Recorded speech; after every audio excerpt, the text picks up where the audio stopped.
I'd like that we consider a bit the basis for answered prayer. That's not too good a title. And I have to say that I have a real struggle over this that I am trying to present to you tonight.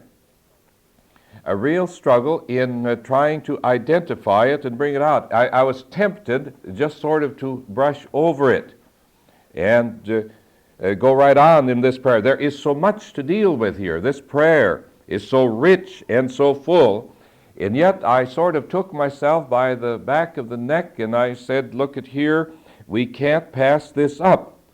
What it says, that the proportion in the answer to prayer, there's just this portion here in verse 16, that he would grant you according to the riches of his glory. The riches of his glory. The basis for answered prayer. I suppose all of us, every now and then, are reminded of our problem in many different ways, that we just don't have enough. We never have quite enough of things.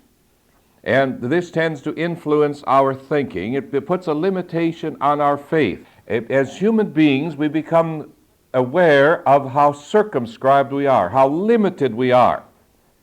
We're limited in our physical strength.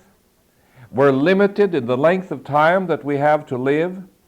We're limited in the things that we're able to do. I suppose most all of us have the problem that there isn't any day that's long enough. There just doesn't seem to be enough hours in a day. And that we are so aware of this all the time. Our limitations, our weaknesses, and our problems. This tends to put a limitation on our faith so that we don't have the expectations that we ought to have. We don't expect of God what we ought to expect. A portion like this comes right up and stares us in the face when it speaks of the riches of his glory. And that this is the basis for answered prayer. This is that out of which God answers our prayer. This is what Paul is asking God to dip into when he's coming before God in this tremendous prayer, asking for that we'll be strengthened with power by the Spirit in the inner man, so that Christ may dwell in our hearts by faith. It goes on in these wonderful petitions that we're going to try to take up.